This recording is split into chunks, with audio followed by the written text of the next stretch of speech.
ఇసుకపల్లి రాజు అనే వ్యక్తిపై దాడి కేసులో మాజీ ఎంపీ వైసీపీ నేత నందిగాం సురేష్ను తుళ్లూరు పోలీసులు ఆదివారం అరెస్టు చేశారు. నందిగాం సురేష్ అరెస్టుపై సమాచారం అందుకున్న అతని భార్య బేబీ లత తుళ్లూరు పోలీస్ స్టేషన్కు చేరుకుని ఆందోళనకు దిగారు. తన భర్తను అన్యాయంగా అరెస్టు చేశారంటూ ఆమె ఆరోపించారు. తన భర్త నందిగాం సురేష్ను వెంటనే జైలు నుంచి విడుదల చేయాలని తెలిపారు. ఈ సందర్భంగా ఆవిడ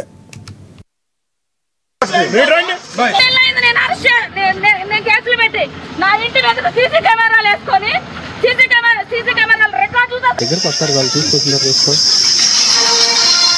సార్ సార్ చెప్పండి.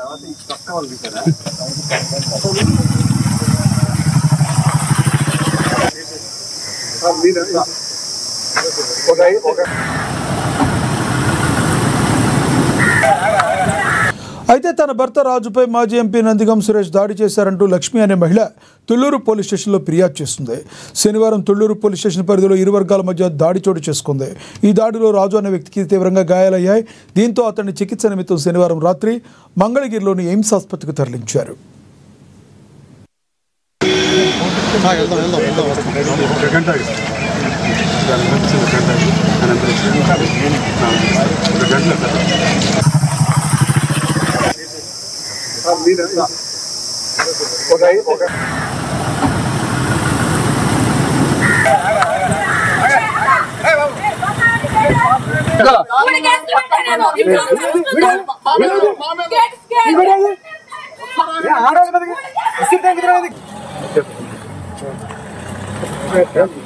ఎంతమంది సార్